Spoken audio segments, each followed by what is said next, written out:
Good morning, everyone.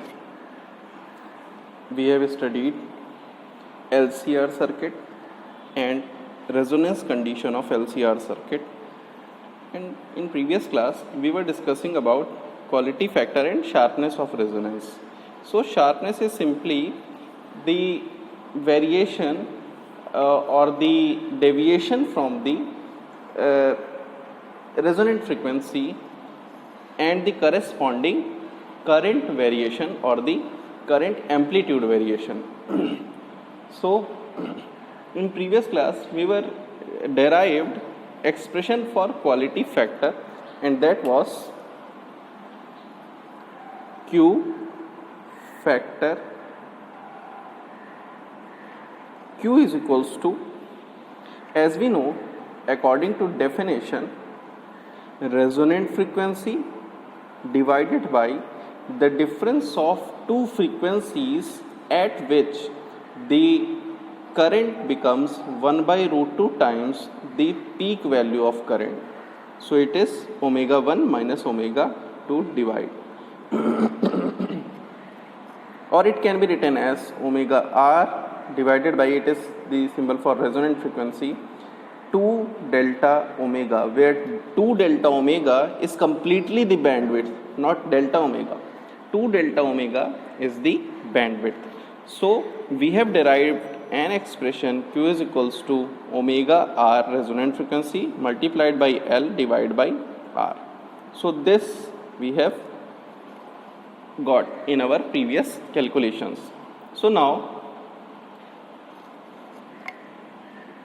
the above equation can also be written as Q omega r in place of this r multiplied by IRMS, root mean square value of current, divided by IRMS. So it does not affect the expression. Now in numerator it is L multiplied by IRMS. Omega L is what? XL, the capacitive, the inductive reactance multiplied by the current. Reactance multiplied by the current is what? Voltage. But it is which voltage? The voltage across L. So we can write numerator as voltage drop. It is actually the resistance multiplied by current. Voltage drop across L, या हम इसी तरह कह सकते हैं और R also, divided by current multiplied by R. It is IR, which is voltage drop across resistance, or we can say applied voltage. Alright, so this is also the definition for Q factor, that is the Q factor of a series LCR circuit may also be defined as the ratio of the voltage drop across the inductance or capacitance, it is C, at resonance to the applied voltage. यह L या C के across जो drop होता है और ये divided by the applied voltage RI. ठीक है, तो ये एक डेफिनेशन हो सकती है. इसको हम वोल्टेज मैग्निफिकेशन भी कह देते हैं. ठीक है, तो एक एक्सप्रेशन में और डिफाइन कर रहा था कि हम कैसे एक रिलेशन निकाल सकते हैं L, C और R के बीच में, जो डिफाइन करे क्वालिटी फैक्टर को. As we know, omega is equals to 1 upon root LC. It is what? Resonance frequency omega r. So omega r is equals to, omega r square is equals to 1 by LC. ऐसा कर सकते हैं. अब अगर हम यहाँ पे, हमें पता है, since we know Q is equals to omega r L by r, ये होता है, यानी ओमेगा आर में एल बाई आर मल्टीप्लाई और डिवाइड कर दें इस तरह से एक्सप्रेशन, तो क्वालिटी फैक्टर बनता है. तो हमने यहाँ क्या किया, हम यहाँ पे ओमेगा आर स्क्वायर में l square by r square कर दें. ठीक है, और इधर भी l square by r square का मल्टीप्लिकेशन कर दें, then it becomes omega r l by r whole square, it is equals to what remains here, L by R and C also, R square C, L by R square C. Now take root both side, taking root omega R L by R, it becomes 1 by R, just because R is in square, so it will be outside the root and it becomes L by C. And this is what omega L by R is Q. So this is the expression for quality factor also in terms of R, L and C. That what we are discussing in our previous class at the end of the video. So today we will start with what is the application of this sharpness of resonance or the quality factor. See, it is used in tuning of a radio signal or radio receiver. Simply a tuning of a TV signal or a radio signal, how it happens. See, the tuning circuit of a radio TV is an example of LCR's resonance circuit. Signals are transmitted by different stations at different frequencies, but we want to receive it. So generally एक antenna होता है, antenna से एक inductor जुड़ा होता है और coupling के थ्रू हमारे ये रिसीवर सेट अब मैं बना रहा हूँ, रिसीवर सेट में भी इंडक्टर होता है, ठीक है। ये हमारा एंटीना है और इसमें ये एल हो गया जिसके थ्रू हम रिसीव कर रहे हैं सिग्नल को, ठीक है। ये एंटीना के थ्रू रिसीव करते थे। ये एक बहुत एक बेसिक मॉडल है, आज के टाइम में हम उसमें इलेक्ट्रॉनिक्स का इस्तेमाल करते हैं, लेकिन ये एक बेसिक मॉडल है। तो और चूँकि हमें पता है कि हमें एक रेजोनेंस करवाना है, जितनी फ्रीक्वेंसी आ रही है, बहुत सारी फ्रीक्वेंसीज, नंबर ऑफ फ्रीक्वेंसीज इस एंटीना में रिसीव हो रही हैं, कह लें 90.0 से शुरू करके 100 पॉइंट या 108 फ्रीक्वेंसी मेगाहर्ट्ज़ तक, लेकिन हमको 92.7 चाहिए। इसका मतलब इसकी कपलिंग अभी तो इस तरह से है, यानी जितना ईएमएफ इसके क्रॉस होगा उतना इसके क्रॉस होगा। यहाँ पे एक सिग्नल रिसीव हुआ, पर्टिकुलर फ्रीक्वेंसी हमें यहाँ पे चाहिए, तो रेजोनेंस के लिए हमें एक रेजोनेंस, हमको पता है कि रेजोनेंट फ्रीक्वेंसी एल और सी पे डिपेंड करती है, तो एक एल को तो चेंज कर नहीं सकते क्योंकि number of turns bar bar change कर नहीं सकते, तो हमने एक वेरिएबल कैपेसिटर जोड़ लिया और ये एक ऑक्सीलेटरी सर्किट कहलाता है, जिसके बारे में हम आगे की क्लासेस में भी पढ़ेंगे, एलसी ऑक्सीलेशंस। लेकिन यहाँ पे ये सी और एल, सी को हम वेरी कर सकते हैं जिससे एलसी की वैल्यू चेंज हो, और ओमेगा हम इस पर्टिकुलर रेजोनेंस फ्रीक्वेंसी को चेंज कर सकें जिससे हम उस पर्टिकुलर फ्रीक्वेंसी को अचीव कर पाएँ जिसको जो हमको चाहिए। मान लीजिए अगर यहाँ पे बहुत सारी फ्रीक्वेंसी आ रही हैं, लेकिन मैंने अपनी सी की वैल्यू ऐसे चेंज की कि 1/LC जो है, 1/√LC, ये वैल्यू हो गई मान लीजिए 92.7। तो इसका मतलब अब ये सर्किट में और इस वाले सर्किट की उस पर्टिकुलर फ्रीक्वेंसी में 92.7 में रेजोनेंस हो गया, तो अब इस पर्टिकुलर फ्रीक्वेंसी की ही करंट यहाँ पे हमको रिसीवर पे मिलेगी, ठीक है। तो इस तरह से ट्यूनिंग की जाती है। तो ट्यूनिंग में कैसे, किसके थ्रू रिसीविंग की जाती है? The frequencies are picked up by the antenna and corresponding to these frequencies a number of voltage appear across the series LCR circuit, but maximum current flows through the circuit for that AC voltage which has frequency equals to what 1/√LC। और तो हम कह सकते हैं कि हमको maximum कब मिलेगा, जब हम जितनी LC यहाँ सेट कर देंगे वही फ्रीक्वेंसी यहाँ पे हमें को रिसीव होने लग जाएगी। इस एंटीना के पास तो बहुत सारी फ्रीक्वेंसी रेंज है, ठीक है। So we can write maximum current flows through the circuit For that AC voltage,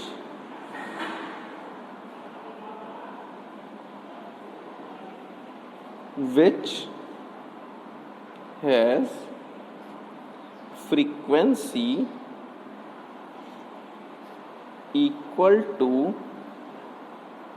omega R 1/LC root LC, और अगर F के फॉर्म में लिखते हैं F R is equals to 1/2 root LC, यानी इन दो की वैल्यू पे डिपेंड करने लगेगा चैनल हमारा जो हमने चूज करना है। Alright, so this is how tuning happens in a radio receiver. Alright, now next topic. Now we are going to start power in an AC circuit. So we are going to study more about alternating current circuit, different type of alternating current circuit and their physical quantities. So firstly, we will start with power in AC circuit.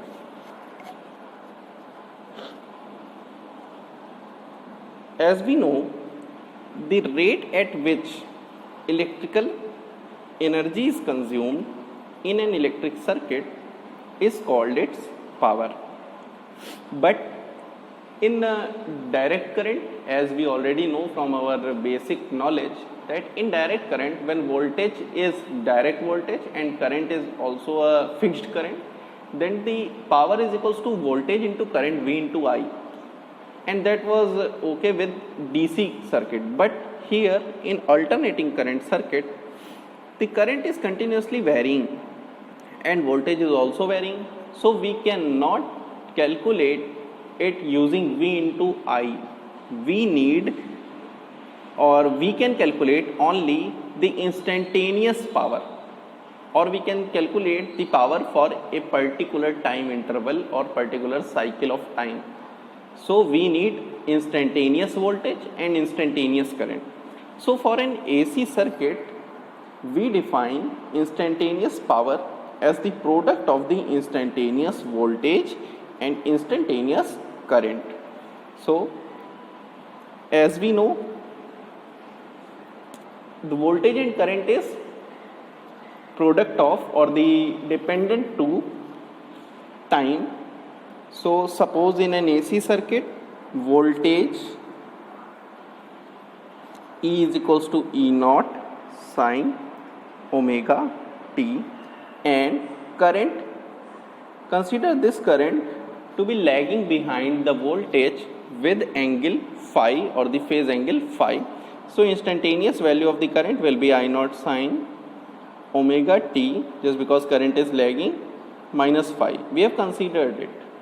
So it means voltage is leading then current, leading to current. Now the instantaneous power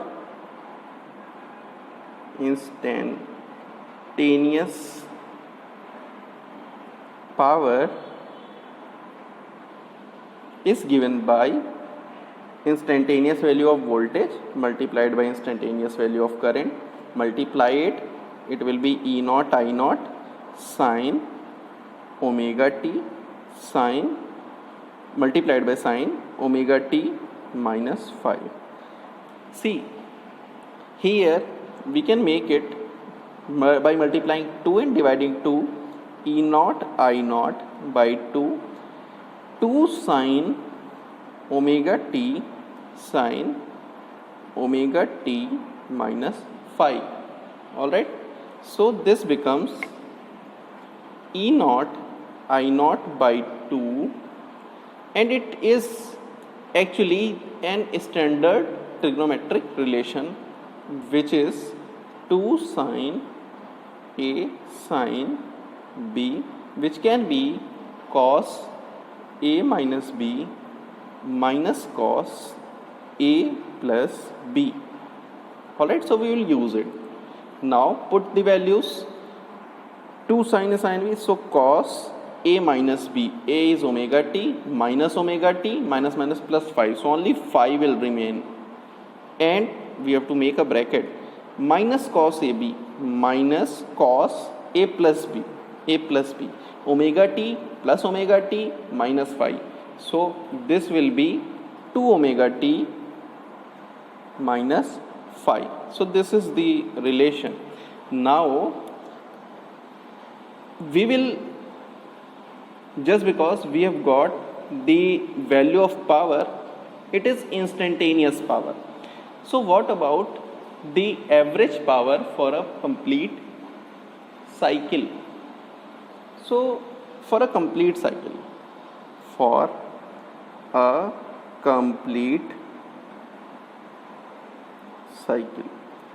सी, अगर एक time period की बात करें, यहाँ एक rough work आप समझ लीजिए पहले।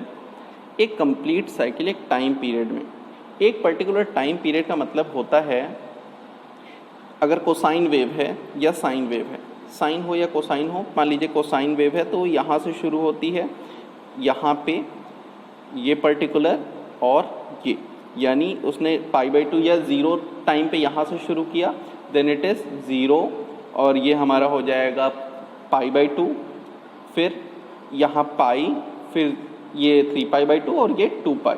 सो 2π पे वो दोबारा से अपनी पोजीशन पे एक बार पॉजिटिव एक बार निगेटिव के बाद लौट आती है। तो इस पर्टिकुलर एक कंप्लीट साइकिल में एवरेज जो वेरिएशन होगा कोसाइन का, दैट विल बी 0। अगर कोसाइन टाइम डिपेंडेंट है, अगर कॉस ओमेगा टी है और कॉस ओमेगा टी का मैंने 0 से कैपिटल टी टाइम पीरियड में एवरेज ले लिया, यही तरीका होता है ना टाइम पीरियड में वो एवरेज निकालने का, टाइम एवरेज। हमने पहला वाला डेरिवेशन जो किया था वो यही किया था। सो this will be what, this will be 0 for a complete cycle. बाद में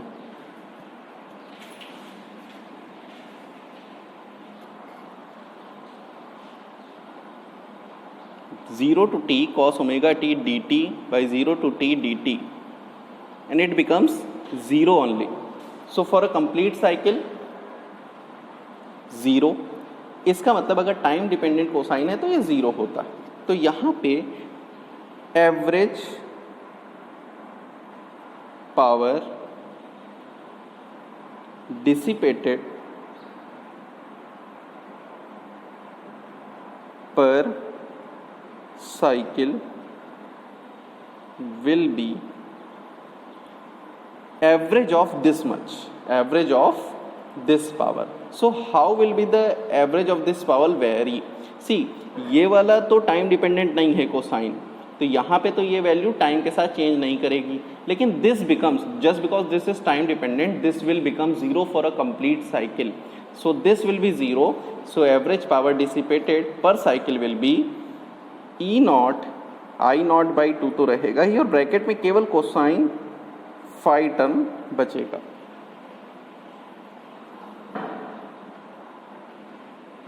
P average is equals to E not by 2 जो है, इसको √2 into √2 we will change it, √2 I not by √2. और क्यों चेंज कर रहे हैं तो अभी आप देख लेंगे. Cos 5. See what was E naught by √2? It is ERMS, and I naught by √2 IRMS. So we can write P average as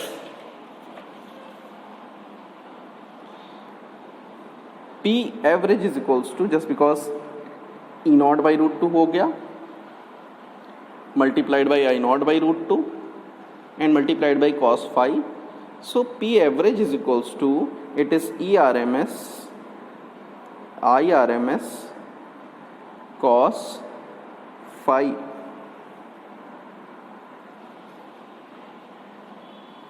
So what will be the values for particular type of circuit? So it is actually the P average. इसको हम इस तरह से लिख सकते हैं. तो अब देखिए, ये तो हमारी average power dissipated over 1 cycle हो गई, ठीक है. अब अगर अलग अलग टाइप्स के सर्किट हों, जैसे purely resistive circuit, purely capacitive circuit, purely inductive circuit, और उसके अलावा और भी देखते हैं. So for special cases,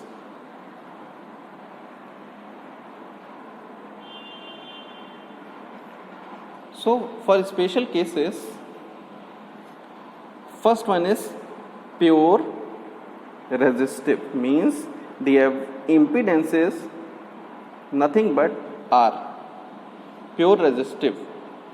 so as we know, जब रेजिस्टिव सर्किट होता है then current is in phase with the voltage, so phi angle 0 होता है। सो कॉस फाई कितना हो जाएगा 1, है ना। So P average will be is equals to E R M S, I R M S cos phi multiply कर दें, E R M S I R M S कह सकते हैं। दिस इज द एक्सप्रेशन, और we can say P average is equals to E R M S, I R M S की जगह E R M S by R लिख सकते हैं। तो ई आर एम एस एक यहाँ हो गया E R M S square by R. Alright, so this is for purely resistive circuit. Second is purely inductive circuit. Pure inductive. So what happens to pure inductive circuit? What is phi for that circuit? As we know, in inductive circuit, current lags voltage, means voltage leads the current. So in this case, in particular this case, we have started from considering phi as the angle between voltage and current when current is lagging. So when current is lagging, we have considered minus phi. Alright, so जो standard expression है वो phi को केवल represent करना है। तो यहाँ voltage चूंकि आगे है इसलिए हम phi की वैल्यू को क्या लेंगे, कितना आगे होता है हमको पता ही है, phi is equals to pi by 2 होता है, 90 डिग्री का अंतर होता है।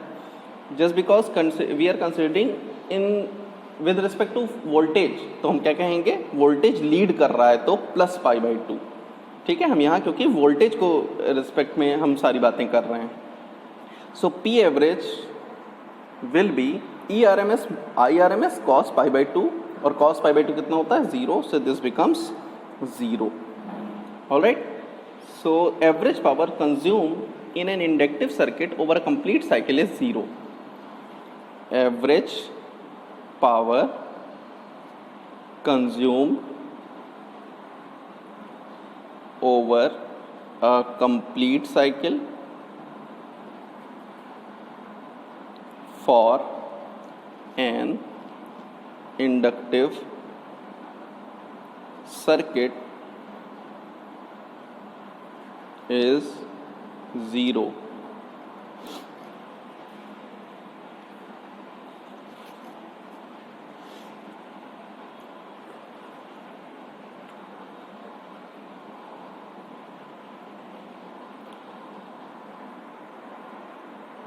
Purely capacitive circuit.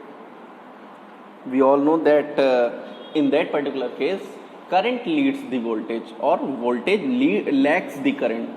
Just because I am considering all things with respect to or the angles with respect to voltage, so we will say voltage is lagging, so it is by how much, हमने पहले ही पढ़ रखा है पाई by 2 से lag करता है purely inductive purely capacitive में, तो voltage will be lagging minus pi by 2। Put this cos minus pi by 2, cos minus theta is also cos theta, so it is cos 90, so this will also be 0. So P average for this case will also be 0.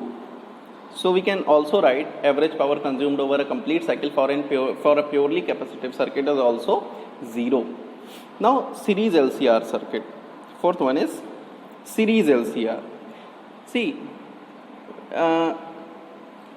LCR circuit में क्या होगा, आप जानते हैं कि phi क्या होता है सीरीज LCR में,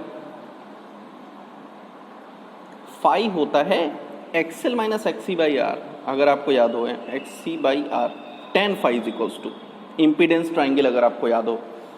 सो यहाँ पे जो फाई है दिस विल बी एक नॉन ज़ीरो वैल्यू होगा, और अगर नॉन ज़ीरो वैल्यू होगा तो जो भी पावर कंजम्पशन होगा वो किसके क्रॉस होता है, वो फाई की कुछ भी वैल्यू आप रख देंगे, वो एक नंबर आएगा, वो एक चूँकि एक वेरिएबल नंबर है कुछ भी, तो इसलिए यहाँ उसको कैलकुलेशन नहीं कर रहे हैं, बस यहाँ लिख देते हैं कि phi will be tan inverse XL minus XC by R, and this power drop जो भी यहाँ पे पी एवरेज आएगा ये किसके क्रॉस होगा? आर के क्रॉस होगा, क्योंकि एक्सएल माइनस एक्सी में पावर कंज्यूम कहाँ पे होता है? Only in the resistor. और यही केस किसके साथ होता है? एलआर के साथ भी होता है, एलसी के साथ भी होता है, क्योंकि उन दोनों में भी इसी तरह से एवरेज पावर किसके क्रॉस कंज्यूम होना है? आर के क्रॉस कंज्यूम होना है। जो सबसे इंपॉर्टेंट है इसमें वो है fifth one, LCR circuit at resonance. वहाँ पे पावर कंजम्पशन कितना होता है या पावर डिसिपेशन हम देखेंगे कि सबसे ज़्यादा होता है।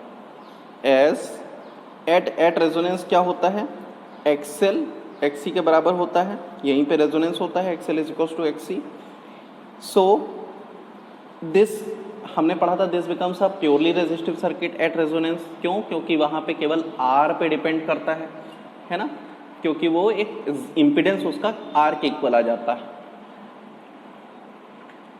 सो फाई बिकम्स 0, ये मैंने पहले बता ही दिया है। सो कॉस फाई 1 हो जाएगा और पी एवरेज क्या हो जाएगा? E R M S multiplied by I R M S. Cos phi 0 है तो कॉस फाई 1 हो जाएगा अगर फाई 0 है तो। ये क्यों आया है? XL is equals to XC, यानी रेजोनेंस कंडीशन है, और रेजोनेंस कंडीशन में इम्पिडेंस जो होता है जेड वो आर के इक्वल होता है। So P average E R M S I R M S जो है ये इस पावर डिसिपेशन की मैक्सिमम वैल्यू है। So we will say maximum power is dissipated, maximum power dissipated through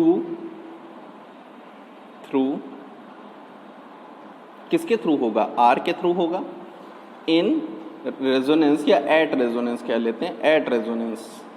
resonance में कितना सबसे ज़्यादा पावर, एलसीआर सर्किट का जो पावर डिसिपेशन है वो सबसे ज़्यादा कब होता है? रेजोनेंस कंडीशन पे होता है। ऑलराइट, तो ये कुछ बेसिक इम्पॉर्टेंट हैं। जब भी इस पे क्वेश्चन आते हैं एवरेज पावर डिसिपेशन पे, तो उस पर्टिकुलर स्पेशल सर्किट के लिए भी ज़रूर पूछा जाता है। So you have to calculate it yourself also. So next topic will be discussed in next class. Thank you.